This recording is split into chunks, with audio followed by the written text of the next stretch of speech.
La renta fija, cuando el mercado se pone ilíquido, se vuelve ilíquido de verdad. Y como ya llevamos muchos años en esto, nosotros hemos visto situaciones en las que un bono italiano soberano ha sido ilíquido. Has querido ir a comprar o a vender un bono italiano 2 años y no has podido venderlo porque no había contrapartida en el mercado. ¿Volveremos a tipos negativos? Lo primero es que espero que no. Los tipos negativos conceptualmente son una aberración. Es decir, que tú tengas que pagar porque te guarden tu dinero o por prestar tu dinero no tiene ningún sentido. Que, por supuesto, antes es una corporación que nada en liquidez y que tiene un negocio súper resistente que un Estado que está muy apalancado. Cuando estás en renta fija, Howard Marks lo dice muy bien, es un arte negativo, es decir, es evitar los perdedores. Hola amigos, bienvenidos a una nueva entrevista, digamos, del canal en el que tenemos hoy por hoy a David Ardura de Financex, que yo creo que es uno de los consultores o de los gestores, vamos a hablar gestores claramente, con más referencias a nivel, digamos, español, teniendo una larga trabajo o tema profesional en varias, sobre todo en GESConsult y ahora en Finaccess, ¿no? Es una gestora que para muchos es desconocida, bastante desconocida. Es una gestora mexicana que viene de un grupo familiar muy potente mexicano y bueno, realmente haciendo las cosas bastante bien, ¿no? Sobre todo, la idea es hablar de su fondo, digamos, de inversión centrado sobre todo en renta fija, digamos, a corto plazo y un poquito ir aprendiendo, ¿no? De cosas que se hacen desde el punto de vista de este fondo de inversión, cómo se gestiona, cómo se hace, etcétera. Pero bueno, sin más, no me enrollo más. David, un poquito, cuéntanos un poco una presentación un poco del fondo, qué es lo que hacéis, dónde venís, un poco todo esto. Hola, José. Lo primero, muchas gracias por contar con nosotros, con Finaccess. Si quieres te cuento un poquito lo que es Finaccess para que también Sí, por supuesto. Nos pongan todo el mundo, nos ubiquen en el mapa. Finaccess Value nace con una estructura de agencia de valores hace ya 4 años y pertenece a un grupo internacional que se llama Grupo Finaccess, que, como bien dices, tiene su origen en México y también tenemos oficina en Miami y faltaba la tercera pata, que era la pata europea, la pata en España, y la creamos, la montamos hace ya 4 años, en noviembre de hace 4 años que dimos de alta la agencia y nace con una idea, también por filosofía de la casa, del grupo, muy patrimonialista, muy de preservación de capital. Y dentro de esta idea de la preservación de capital, de controlar los riesgos y de ser ese patrimonialismo, por decirlo de alguna manera, pues lanzamos una serie de fondos hace ya esos 4 años y uno de ellos es un fondo Finaccess Renta Fija a Corto Plazo, que, como bien dices, es un fondo enfocado a las necesidades de liquidez, a hacer rentable esa liquidez. Es un fondo de renta fija a corto plazo, pero tiene una vocación muy conservadora. Y yo siempre digo lo mismo, en este tipo de productos se gestionan siempre desde el lado del riesgo. Estamos acostumbrados a hablar de rentabilidad-riesgo cuando hablamos de inversiones, pero en este tipo de productos hay que hacerlo al revés, hay que hablar de riesgo y rentabilidad. Y lo que hacemos nosotros en este fondo es básicamente enfocarnos en el riesgo, pensar, oye, ¿qué es lo que ponemos un poco en los zapatos del partícipe, del cliente? ¿Qué es lo que quiere un cliente cuando invierte en este tipo de fondos? Bueno, pues lo que quiere un cliente es que tenga muy poca volatilidad, que cada día sube un poquito, que no tenga grandes oscilaciones, pues porque hoy puedes necesitar el dinero o no, o necesitarlo dentro de 3 meses, pero tiene que ser una inversión que tenga sentido desde el punto de vista de ese riesgo y de esa rentabilidad. Y con un mínimo nivel de riesgo, que tiene una volatilidad del 0,10, con lo cual imagínate, o sea, estamos hablando de que si el Eurostoxx tiene una volatilidad, bueno, depende de la época, pero si tiene una volatilidad entre el 14 o el 18, pues esto tiene una volatilidad del 0,10. Y bueno, y aprovechando también ese entorno de tipos de interés que ha sido relativamente bueno en los últimos 2 años para este inversor en corto plazo, pues estamos hablando de un producto que con esa volatilidad de 0,10 pues tiene rentabilidades que ahora mismo anualizada es un 4%. Los últimos 12 meses ha dado un 4%, el año pasado dio un 3%, este año vamos a acabar también en ese entorno del 4%. Bueno, pues aprovechando ese entorno de tipos de interés que va marcando un poco la rentabilidad del fondo, lógicamente luego hablaremos de eso, supongo, pero si los tipos bajan, pues el fondo evidentemente tendrá menos rentabilidad. Pero no es lo importante. O sea, lo importante es que tengas esa volatilidad tan baja que te permita tener tu liquidez funcionando, generándote ingresos, generándote retorno, pero que no se vea expuesto a las oscilaciones que tienen los mercados. Correcto. La duración media, por lo que comentáis, Sí, intentáis siempre que no supere los 6 meses, por lo que un poquito aparece en vuestras cartas, en diferente información. Sí. Actualmente estáis sobre 3 meses y pico, etcétera. Entonces, una de las preguntas que muchas veces hay gente que hace es ¿cómo elegís la duración? ¿No? Es decir, porque podéis pivotar desde pocos días hasta un año. ¿Eso lo pensáis desde el punto de vista de si va a haber bajadas, subidas de tipos de interés o realmente depende más de esa gestión de riesgo, digamos, de que encaje esa deuda o ese bono que os merezca la pena, os pagaré? Sí, no, es una buena pregunta. Nosotros al final todo lo hacemos, nuestra forma de trabajar es consensuada, es decir, pero no solo para este fondo, sino para todos. Para nosotros el análisis macro y en renta fija es especialmente importante. Es una parte clave de nuestro proceso de inversión. Entonces, intentamos entender el mundo desde arriba. Y digo entender, porque cuando hablamos de análisis macro podemos caer un poco en la tentación, que yo creo que caemos todos alguna vez, de intentar predecir. Es decir, oye, ¿qué va a pasar con los tipos de interés? ¿Qué va a pasar con la economía? ¿Qué va a pasar con los resultados empresariales? Y hay que entender que eso es una entelequia. Quiero decir, saber si la inflación este año va a estar en el 2, pues no lo sé, no tengo ni idea. Pero claro, son muchos factores a lo largo del camino que te influyen para determinar cuál es la cifra final de inflación. Entonces, pensar que tú tienes la capacidad, es un sesgo muy usual, tú tienes la capacidad de saber lo que va a pasar dentro de un año, ya sea en la economía, en los mercados y tal, eso es imposible. Pero sí que puedes determinar un poco en qué punto del ciclo estás o intentar ponerte en el mapa, establecer en qué punto del ciclo estás. Y eso lo hacemos nosotros a través de dos comités que tenemos aquí internos, un comité que llamamos de Asset Allocation y un comité de inversiones. Y ese comité pone un poco todos los factores, tanto de economía, macro, mercados, resultados empresariales, diferenciales, todo este tipo de cosas que vemos todos los gestores, lo ponemos sobre la mesa y a partir de ahí determinamos un poco nuestra estrategia general. Y esa estrategia general incluye la duración. Y luego el gestor, cada uno con su pequeño nicho, porque todos los fondos tienen un responsable, el gestor siempre a través de esas decisiones consensuadas lo implementa dentro de su fondo. Y nosotros lo que hacemos ahí es establecemos un poquito el nivel de duración que queremos tener, pero no todos los productos tienen el mismo campo de actuación. Imagínate que ahora pensamos, bueno, estamos en un punto en el que la política monetaria ha dado un cambio importante, la inflación parece que sigue esa trayectoria descendente, el crecimiento es un crecimiento relativamente moderado pero positivo y a partir de ahí, bueno, ¿qué duración queremos tener, no? Bueno, pues ahí establecemos un poco el ranking de duración, pero no es lo mismo una cartera de renta fija pura que puedes tener duraciones hasta 6, 7 años tranquilamente que este tipo de carteras que nuestro umbral de posicionamiento suele ser, como bien dices, entre 0 y 6 meses. Podemos alargar hasta un año, pero más de un año ya ese factor de riesgo que hablábamos antes, esa volatilidad, ya nos empieza a saltar. Y entonces ya incumples un poco tu mandato de gestión interno que tienes de esa volatilidad que sea constante, ¿no? Y que sea relativamente baja. Y a partir de ahí, pues bueno, pues establecemos en qué tramo de la curva, ya sea, aunque tengas un campo de actuación pequeño, entre 0 y 1, en qué tramo de la curva quieres estar. Básicamente es eso. Para darte una pincelada, ahora con todas estas cosas que te hemos contado, hemos venido teniendo duraciones de 0,2, 0,3, porque además la curva está muy invertida, pero visto un poco o las previsiones que hay del mercado, hacia dónde pueden tirar los tipos de interés, pues hemos subido a 0,6, 0,7, que es donde está ahora mismo el fondo. Vale, correcto. Sí, la verdad que es realmente algo realmente interesante a la hora de ver cómo un poco, digamos, se puede ir gestionando, ¿no? Un poco ese nivel, ¿no?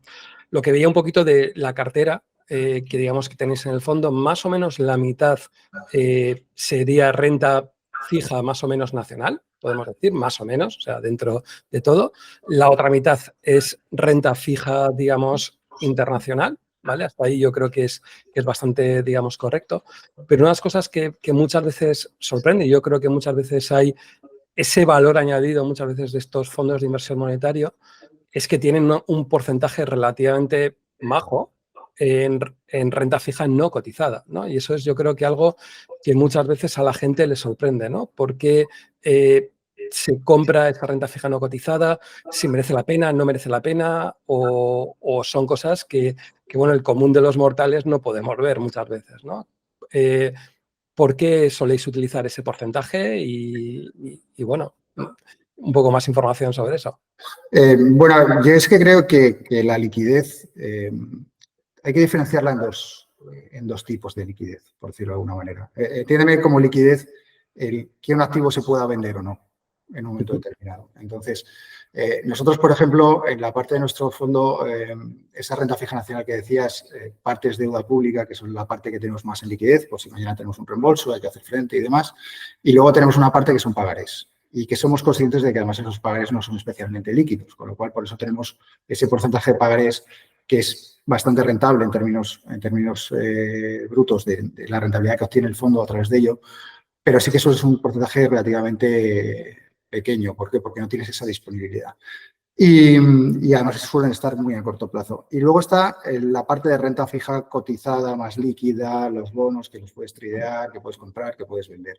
Y ahí hay que tener dos tipos de liquidez en cuenta. La primera es la liquidez del activo, es decir, cuando tú vas a comprar el bono, que sea un bono que realmente haya papel en mercado, que puedas comprar, que sea un bono que puedes vender mañana, que sea un bono que esté bien valorado, que sea un bono líquido.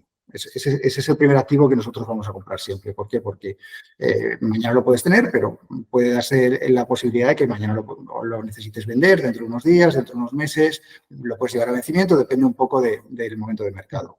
Y luego está el otro tipo de liquidez que es la más peligrosa, que es la liquidez del mercado en sí. Es decir, la renta fija no es como la renta variable y eso es una perogrullada, pero la renta fija, cuando el mercado se pone líquido, se vuelve ilíquido de verdad. Y como ya llevamos muchos años en esto, nosotros hemos visto situaciones en las que un bono italiano soberano ha sido ilíquido. Has querido ir a comprar o a vender un bono italiano 2 años y no has podido venderlo porque no había contrapartida en el mercado. No es como cuando compras Telefónica, que vas y metes Telefónica, pones la orden y vas a la oferta, lo compras y ya está. No, aquí es distinto, ¿no? Aquí tienes que buscar el activo y que el activo haya alguien que te lo compre o que te lo venda. Y esa liquidez hay que tenerla en cuenta. ¿Por qué? Porque la liquidez no te preocupa hasta que realmente la necesitas. Y cuando tienes momentos de estrés de mercado, normalmente es cuando necesitas hacer liquidez porque sueles tener reembolsos. Y eso es una realidad. Y entonces, cuando vas al mercado y de repente te das cuenta que el mercado está altamente ilíquido, pues las horquillas, que realmente es la diferencia entre la oferta y la demanda, pues esas horquillas que a lo mejor son en un bono normal, son de 10, 15, 20 puntos básicos, pues de repente se amplían y es una figura, es un 1%. Y ahí es donde te penalizan, ¿no? Entonces, por eso hay que tener siempre en cartera todo tipo de activos que puedas hacer líquidos en un momento determinado de estrés sin tener que perjudicar al fondo. Y también hay que hacer un trabajo de riesgos, hay que hacer un trabajo de estrés, hay que también la propia experiencia te dice, oye, sé que este bono si mañana vienen mal dadas, pues no lo voy a poder vender a estas rentabilidades, sino que los voy a tener que vender a rentabilidades mucho más altas y a precios mucho más bajos. Bueno, pues todo eso también es el trabajo del gestor. Correcto. Una de las cosas que yo creo que estabas comentando, yo creo que es interesante, es ver el tema de la liquidez, porque hay gente que piensa que comprar un bono se puede hacer tan sencillo como ir a un broker y comprarlo, y como la bolsa, como Telefónica, como comentabas, pero realmente la operación es bastante más complicada que esa. O sea, dentro de todo, ¿no? Y hay más un tema de mesas, de teléfono muchas veces, que otra cosa, ¿no? A la hora, digamos, de hacerlo. Entonces, si no te importa, me gustaría preguntarte cómo, por ejemplo, se puede hacer una operación a la hora de decir, he recibido tanto dinero adicional en el fondo, voy a comprar nuevos fondos, nuevos bonos, nuevos pagarés, etcétera. ¿Cómo sería la orden realmente a la hora de comprarlo? Pues es bastante más complicado que con la renta variable, porque ten en cuenta que salvo que vayas a encontrar alguna cámara, que tampoco suele ser lo usual, tú tienes que encontrar, imagínate, quieres comprar un bono, me invento, de Renault, y tienes que ir al mercado a buscar contrapartidas. Y además la propia regulación, y en este sentido hemos avanzado muchísimo en los últimos 20 años, la propia regulación te obliga a que hagas la mejor ejecución, que tú vayas, pidas varios precios al mercado, y busques el mejor precio. No vale con ir a un broker y decirle, oye, cómprame este bono y lo que me pongas de precio, pues lo voy a aceptar y lo voy a comprar. No, te obliga a hacer un trabajo de prospección, por decirlo de alguna manera, ¿no?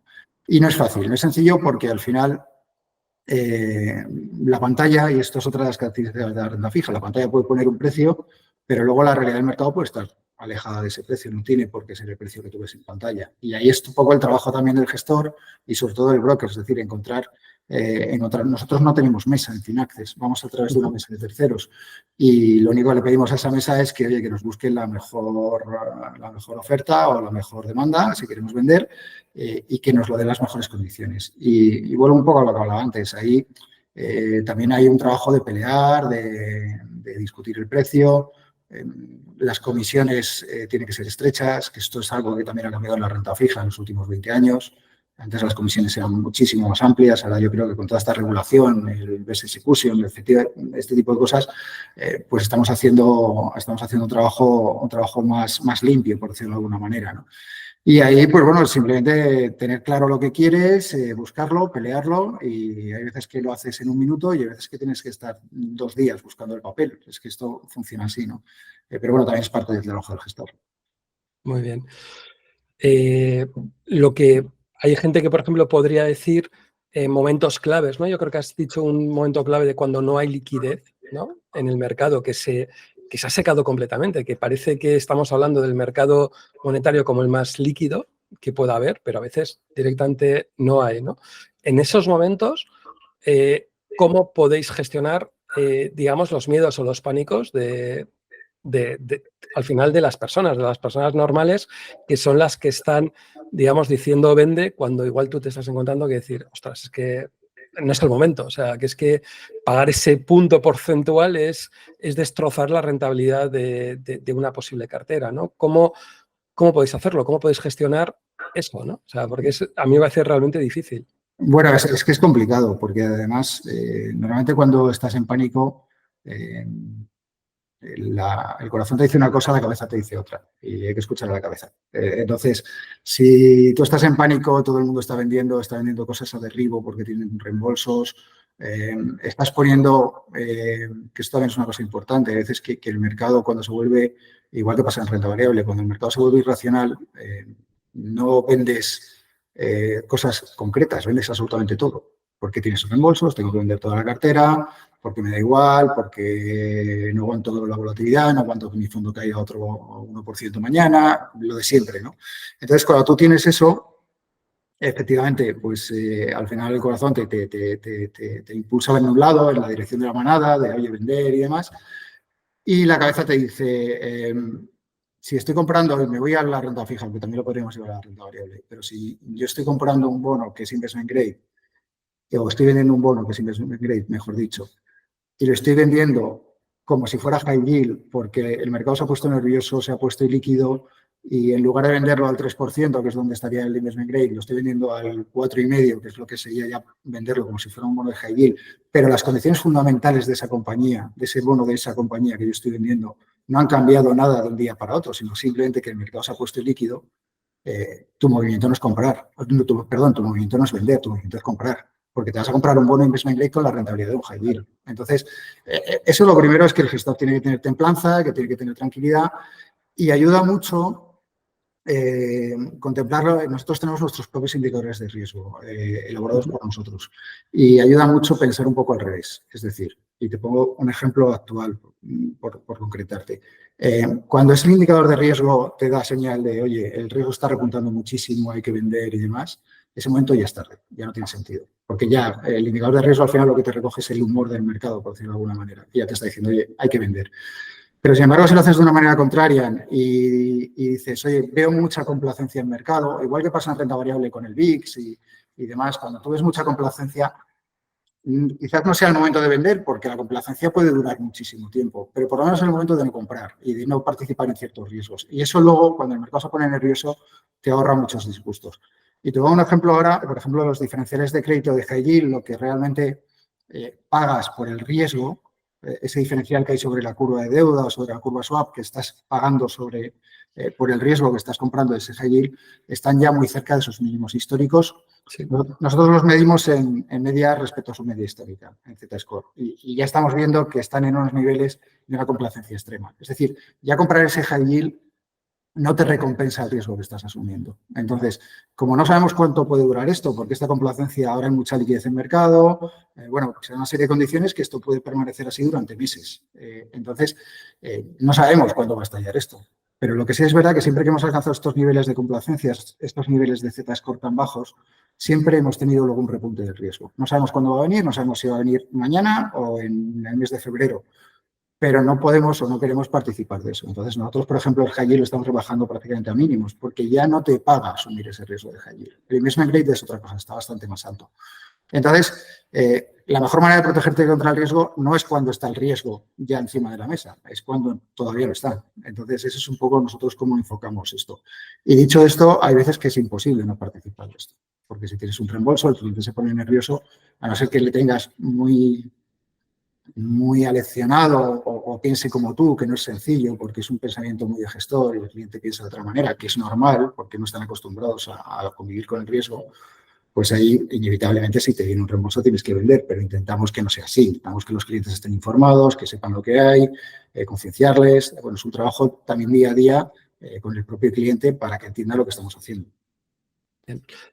Quería hacerte una pregunta porque muchas veces, hablando un poco de análisis técnico, porque yo creo que tanto en divisas como en renta fija, creo que hay que tenerlo muy en cuenta muchas veces, ¿no? O sea, porque un poquito lo que comentabas de high yield, ¿no? Ese mínimo histórico que puede haber, esa relación con bonos de alto grado, al final, determinados análisis técnicos te pueden decir más o menos por dónde está en la parte del mercado, algo tan tonto como la media de, digamos, de 200.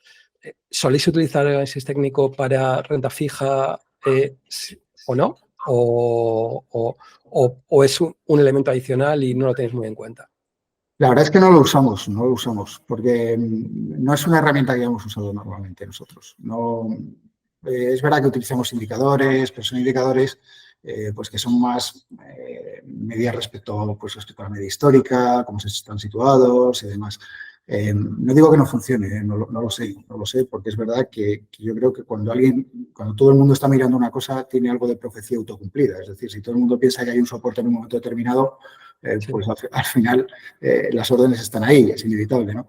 Pero nosotros no es una cosa que hayamos hecho, siempre hemos trabajado desde el lado de vista fundamental, incorporamos algunos, como te digo, algunos indicadores, pero que no son exactamente técnicos, sino son más de ver cómo estresadas están las cosas. Y no es una cosa que nosotros utilicemos usualmente, la verdad. Nosotros al final, yo siempre digo lo mismo, el trabajo sobre todo cuando inviertes en bonos corporativos, el trabajo básicamente es muy parecido al de la renta variable. Lo que pasa es que miras a otro lado, es decir, en la renta variable pues miras más cosas o miras más cosas no exactamente, sino que en la renta variable consiste en elegir los ganadores. Es decir, oye, yo lo que quiero es estar en esa compañía que tiene un modelo de negocio disruptivo o que tiene unas barreras de entrada brutales y que sé que me va a dar un 15% anual durante los próximos 10 años. Que sé que es pedir mucho, pero bueno, es un poco la idea, ¿no? Objetivo, sí. Pero es elegir el ganador.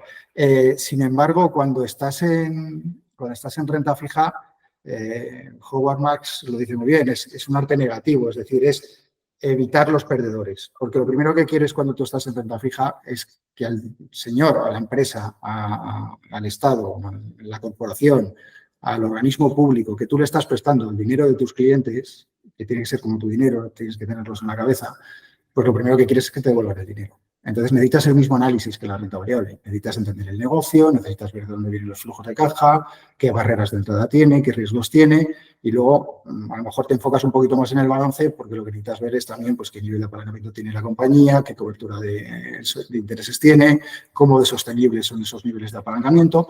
Pues todo eso requiere un análisis exactamente igual que la de renta variable. Y entonces, como todos tenemos formación de renta variable, pues lo que nos lo hemos llevado es a la renta fija. Y como hacemos prácticamente todas nuestras carteras son de crédito, son de renta fija corporativa, pues es un poco lo que estamos haciendo. ¿Os ha pasado alguna vez que analizando una empresa desde el punto de vista de renta variable hayas dicho, no me parece interesante desde el punto de vista de inversión renta variable, pero la renta fija, pues igual sí? O sea, o incluso contarte decir, está un multiplicador, un PER muy alto por diferentes multiplicadores el tema de renta variable y dices, pero en renta fija puede, digamos, merecer, digamos, la pena.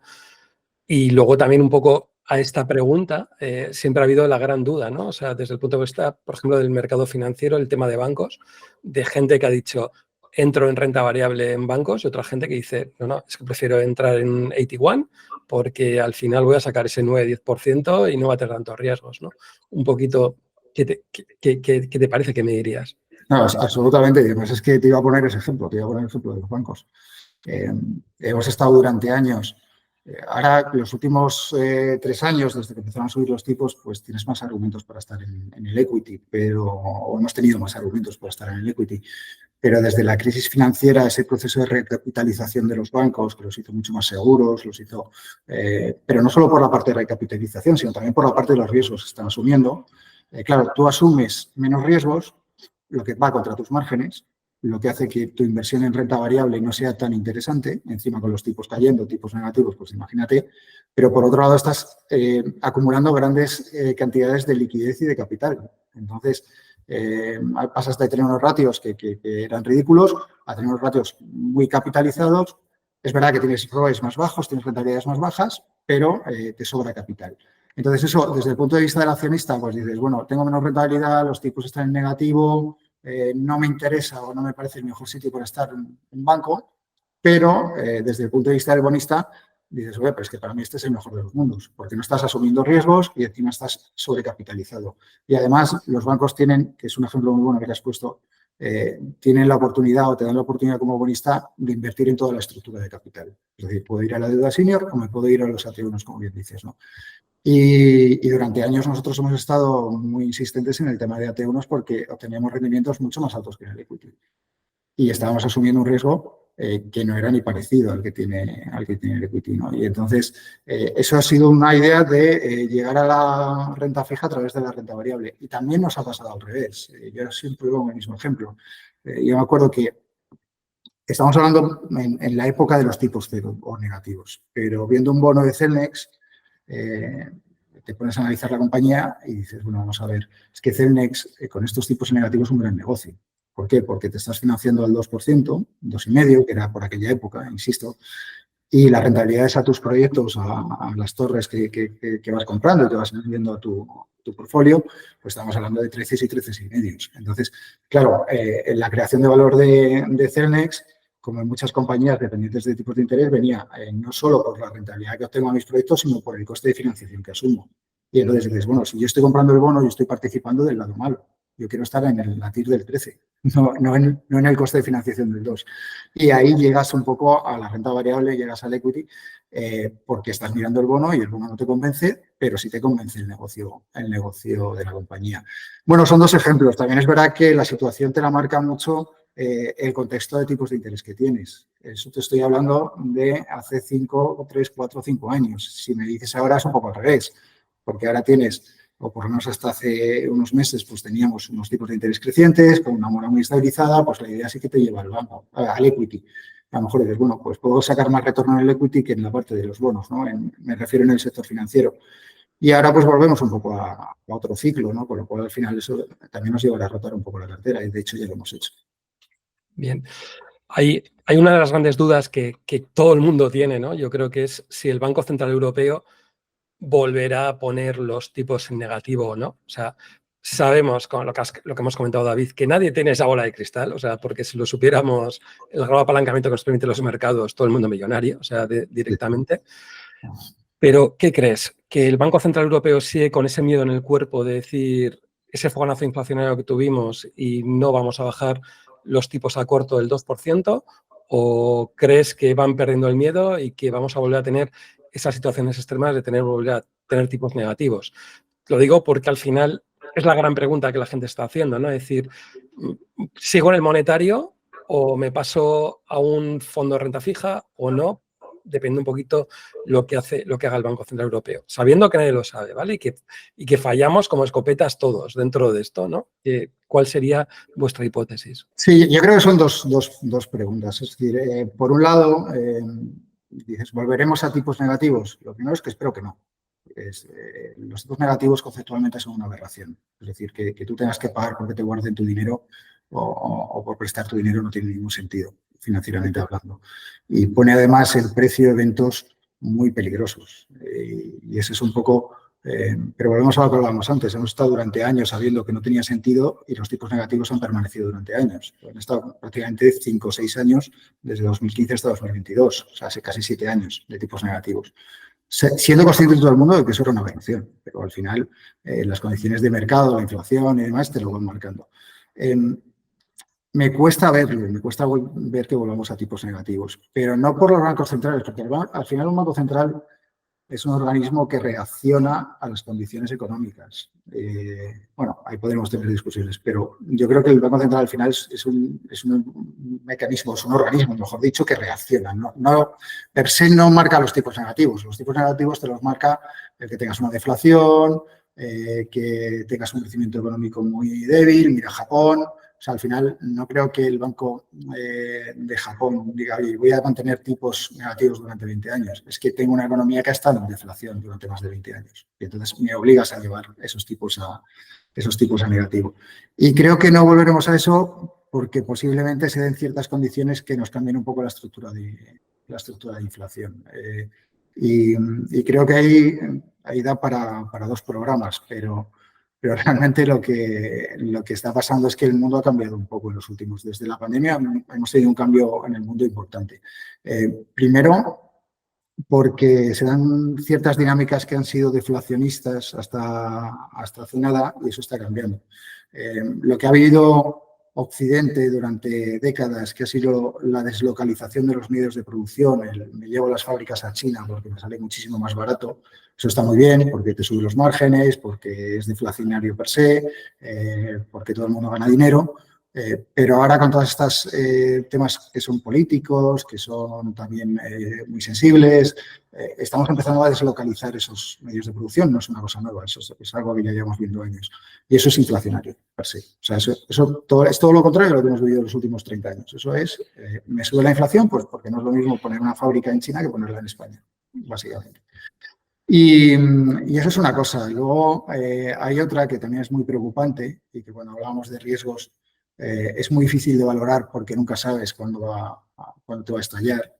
Pero el mundo se ha vuelto adicto a la deuda y más deuda y más deuda. Y entonces, a mayor oferta, lo que hacemos es devaluar los precios y subir los tipos. Es que al final no nos queda otra, ¿no? Entonces, ¿qué sucede? Pues que desde la pandemia hemos visto cómo, y lo ves en los estados, cómo el gasto público se dispara. No tanto en las compañías, no tanto en las corporaciones, no tanto en las familias, pero los estados, los últimos 5 años ha sido un auténtico show de gasto público, de déficit incontrolables.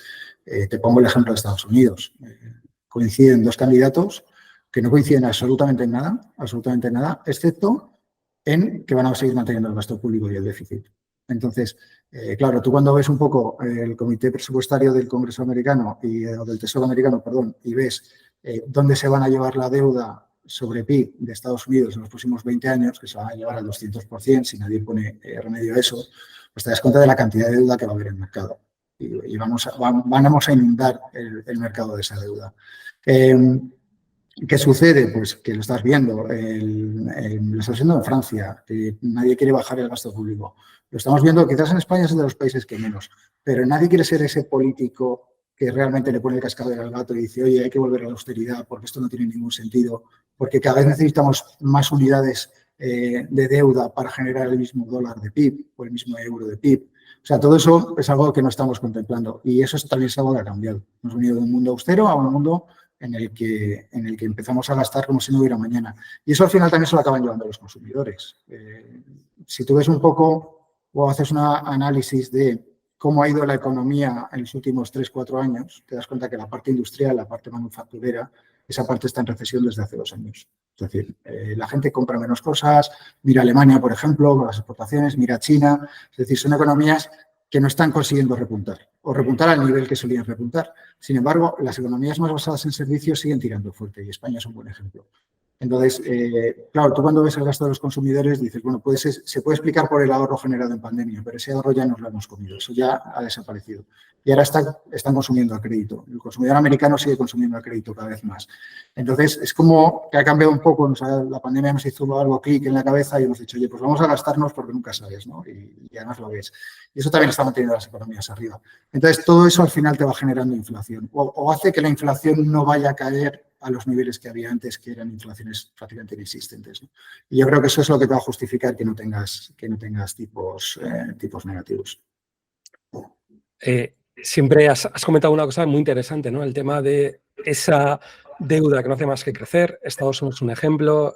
Los países europeos también andamos mucho por encima del objetivo que tendría, digamos, el Banco Central Europeo, el criterio de cuando se creó la Unión Europea.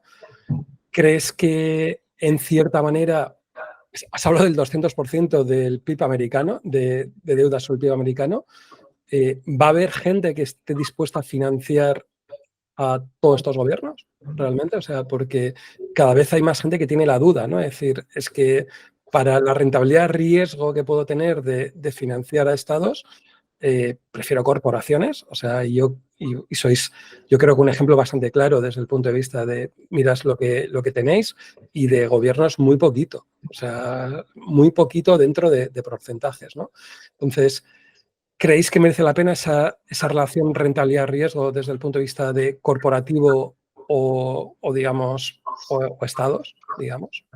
Es muy buena pregunta.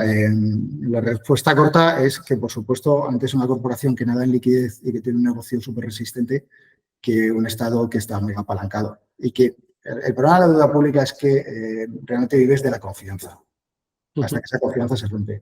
La economía americana, dices, primera economía del mundo, creciendo, ¿vas a perder la confianza? Pues no parece. Es decir, mientras sigas teniendo confianza en el dólar como divisa de referencia, puedes seguir emitiendo deuda. Este ciclo de deuda, gasto, deuda, lo puedo seguir teniendo mientras me dure la confianza. Pero claro, fíjate si es difícil predecir, que hablábamos al principio, pues imagínate predecir lo que va a ser la confianza de los inversores dentro de 20 años. Es que no lo sabemos, no tenemos ni idea. Pero, claro, tú me dices, vamos a comprar deuda que depende de la confianza de los inversores en invertir en esa deuda, o voy a comprar la deuda de una compañía. Vamos a irnos a las tecnológicas, que están muy de moda, pero me compro la deuda de una compañía que tiene generaciones de flujos de caja brutales, que tiene ROEs que en algunos casos pues llegan al 50%, que tiene una posición dominante de mercado brutal. Bueno, pues todo eso con unas barreras de entrada que protegen tu negocio, salvo un cambio en la regulación muy importante, porque eres prácticamente un monopolio indestructible. Bueno, pues oye, ¿dónde me voy a ir a llevarle mi deuda? Pues yo creo que me da más confianza la compañía que el Estado. Y no solo eso, porque ahí podríamos tener la discusión, pero es que encima es mucho más rentable, o bastante más rentable, que el bono del Tesoro americano, que el bono del Tesoro español, o que el bono del Tesoro italiano, y ya no digamos el alemán. Entonces, al final es que la opción es muy evidente, o te lo ponen muy fácil, porque dices, oye, si me estás pagando más, si tengo menos riesgos, si entiendo mejor tu negocio, y si no dependo de factores externos o de factores tan poco valorables como puede ser la confianza, pues evidentemente yo creo que nosotros, por ejemplo, las carteras, el grueso de nuestra cartera es renta fija corporativa, y lo único que hacemos es gestionar las posiciones de más duración con deuda porque son más líquidas. Entonces, si tienes que subir la duración de manera táctica durante unos meses, unas semanas o lo que tú consideres, siempre es más fácil subirlo a través de comprar los bonos alemanes, americanos o españoles, italianos, lo que sean. Y eso es para lo que utilizamos la deuda, para las posiciones de repo muy cortito plazo de la liquidez que tienes en la cuenta corriente y para las posiciones largas. Muy interesante. Y nada, siempre entra la duda, ¿no? ¿Sois de las gestoras que lleváis el bono a duración? Es decir, que venzca, o realmente compráis y vendéis. O sea, aunque bueno, creo que estabas comentando que depende del momento, ¿no? De cada una situación, ¿no? Pero ¿qué crees que es más interesante? O sea, porque hace años era casi siempre a duración por los costes que había de transacción de compra y venta.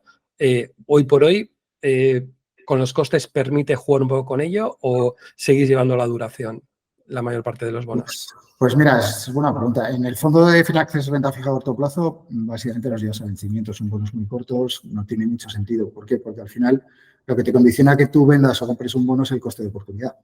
Es decir, si tú has comprado un bono para que tú lo vendas, pues es que tienes que tener una alternativa mejor. Entonces, nosotros en el fondo de renta fija a corto plazo, por filosofía del propio fondo, pues oye, si compro a 6 meses, 7, 8 o un año, no me cambian tanto las cosas como para que tengan que hacer un movimiento drástico. Otra cosa son las otras carteras, que esas carteras sí que tienen más duración, invierten más a largo plazo y ahí sí que lo movemos mucho más, pero porque es tu coste de oportunidad. Y el coste de oportunidad viene definido por los tipos de interés, pero, o sea, por el movimiento, digamos, de los bancos centrales, mejor dicho, y también por las condiciones del mercado. Si el mercado se pone muy nervioso, pues de repente ese bono que habías comprado a vencimiento, pues puedes decir, oye, pues me puede interesar hacer un switch o cambiarlo por otro bono que en este momento, pues lo que hablábamos antes, te está dando un extra de rentabilidad que no se corresponde con la calidad que tiene el bono, ¿no? Y entonces ahí sí que hacemos movemos muchísimo más las carteras. Y luego también es verdad que ese componente de duración te obliga a moverte tácticamente, lo que te comentaba al principio. Si nosotros mes a mes vamos determinando qué duración queremos tener, pues cuando esa duración cambia, necesitas hacer cambios en cartera o implementar cambios para poder subir esa duración o bajarla, ¿no? Y eso también te obliga a moverte. En el fondo de renta fija a corto plazo normalmente no es así, pero nosotros sí que hacemos esos cambios. Muy bien. Y nada, ya para finalizar un poco la entrevista, un poquito sobre todo que nos cuentes un poquito cómo poder contratar el fondo, dónde, cómo hacerlo, etcétera, y también productos adicionales que tenéis, o sea, porque no solo tenemos este fondo de renta fija, sino que tenéis más productos, más fondos de inversión, gestión de carteras, etcétera, y bueno, todo tuyo. Bueno, pues el fondo está en las plataformas, está en Versis y en Allfunds, con lo cual trabajamos con la mayoría de bancos. Hay que tirar un poquito la chaqueta al señor del banco y que te ofrezca el fondo, pero está disponible. Se puede invertir a partir de nada, a partir de 10 euros, me parece que es el mínimo, con lo cual cada uno puede ahí disponer el importe que quiera. Y luego, cuando nosotros arrancamos FinAccess Value, lo tengo por ahí todavía, porque es como un documento de fundación, hicimos una curva de rentabilidad de riesgo. Y dijimos, bueno, si la rentabilidad mínima es FinAccess renta fija a corto plazo, tenemos que cubrir toda la curva esta, que va hasta la renta variable, evidentemente, porque solo hacemos productos líquidos. Entonces, a partir de ahí, pues lo que tenemos son dos fondos mixtos, un fondo que se llama FinAccess Global, que acaba de cumplir 3 años y que es un fondo 4 estrellas, Morningstar, y es un fondo que lleva toda la filosofía de la casa, la aterriza en un fondo mixto que tiene un punto de partida de 50-50, pero que se gestiona con un escalón conservador. Sería dentro de los mixtos el más conservador. Y es un fondo que invierte de manera global, que invierte en renta fija global, que invierte en renta variable global, que tiene oro, que puede tener activos de retorno absoluto hasta un 10% de la cartera, y lo gestionamos también de una manera muy activa, mediante un proceso de asset allocation, moviendo un poco las masas patrimoniales. Es un fondo que está funcionando muy bien. Sobre todo en términos de rentabilidad riesgo, porque con volatilidades del 4, pues estamos hablando que el año pasado dio, como hablo de memoria, un 8,40 y este año también va por ahí. Y entonces dices, bueno, con una volatilidad del 4 gano un 8, bueno, pues no está mal, no está mal. Y el otro fondo mixto es un fondo FinAccess Estrategia de Dividendo Mixto, que es también un 50-50, pero que es un poquito más agresivo. Tiene un poquito más de renta variable y nace también con un enfoque de reparto de dividendos. Por esas necesidades del cliente que hablábamos al principio, es decir, cuando empezamos a sacar productos, oye, ¿qué necesitan los clientes? Los clientes necesitan un cupón, que mucha gente vive de los dividendos o depende mucho de los dividendos y invierten en una compañía, lo cual no tiene mucho sentido. Dices, bueno, pues vamos a ofrecer un producto diversificado que además pueda tener retornos de la renta fija y poder repartirlos, y ahora encima con la subida de tipos, pues estamos hablando de dividendos del 4% y el fondo todavía, una vez repartido el dividendo, pues sigue generando más rentabilidad. Y además tenemos la clase de acumulación, porque no todo el mundo quiere un dividendo. Hay gente que te dice, yo no quiero dividendo, yo quiero que el dividendo que me vas a pagar lo reinviertas en tu fondo porque estás reinvirtiendo al 7, al 8% y quiero que lo reinviertas ahí. Entonces, ese fondo también ha funcionado muy bien. Históricamente, yo creo que es un producto muy potente. Y luego ya nos vamos a la parte de renta variable, donde tenemos un fondo que se llama FinAccess Compromiso Social. Y este es un fondo que es un artículo 9, pero es un artículo 9 de verdad. Es decir, nosotros, cuando arrancamos la agencia, pues este producto tenía mucho sentido porque también queríamos hacer algo que tuviera sentido social, pero no queríamos hacer algo especialmente verde, queríamos que fuera de compromiso social, de impacto, ¿no? Y entonces ese fondo lo gestionamos o lo asesoramos junto con AFI, con Grupo AFI, y aplicamos un filtro al Stock 600 que nos limita el ámbito de actuación, pero nos lo limita de verdad. Y a pesar de eso, o gracias a eso, porque quitamos muchas compañías que para nosotros no tienen sentido desde el punto de vista social, pues las vamos quitando y vamos quedándonos con una parte del mercado nada más, pero es un fondo que tiene rentabilidades muy buenas, que está superando el stock 600 y que, como digo, el trabajo que hay detrás del filtro a la hora de establecer un poco las condiciones, las compañías que queremos estar y las que no queremos estar, es un trabajo muy potente. Y luego la parte financiera, por supuesto, que es clave a la hora de seleccionar las compañías dentro del universo que el filtro social nos acota, ¿no? Y ya te digo que las rentabilidades son realmente excelentes porque estamos superando un índice que no es fácil de superar, como es el stock 600 desde su creación. Y por último, acabamos de lanzar una hora que es Finaccess Horizonte 27, pues que era con la idea, aunque es un fondo que ya hemos terminado la comercialización, y nace con la idea de decir, oye, si vemos que los tipos de interés están bajando, que pueden seguir bajando, volvemos un poco a lo de predecir, aunque no es una cosa que nos gusta hacer, pero bueno, dices, si ese cambio de política, ese sesgo de política monetaria está girando y podemos mantener una rentabilidad en torno al 3%, una vez, o capturar esa rentabilidad del 3% que nos dan ahora esos plazos y capturarlo durante 3 años y olvidarnos un poco de lo que hagan los tipos de interés, pues pensábamos que era un buen momento para hacerlo. Y la verdad es que ha salido muy bien y bueno, estamos bastante contentos con el fondo. Esa es un poco la gama por ahora, no sé qué vendrá en el futuro. No, la verdad que muy interesante y nada, David, muchas gracias por venir, por la entrevista, ha sido realmente interesante y bueno, acercar la gestión y el día a día de una gestora de fondos a la gente, digamos, normal, que a veces parece que sois seres de la luz, ¿no? ¿No? Y bueno, pues todos tenemos nuestras dudas, nuestros problemas y nuestras inquietudes. Nada, pues muchas gracias por todo. Muchísimas gracias a ti, José.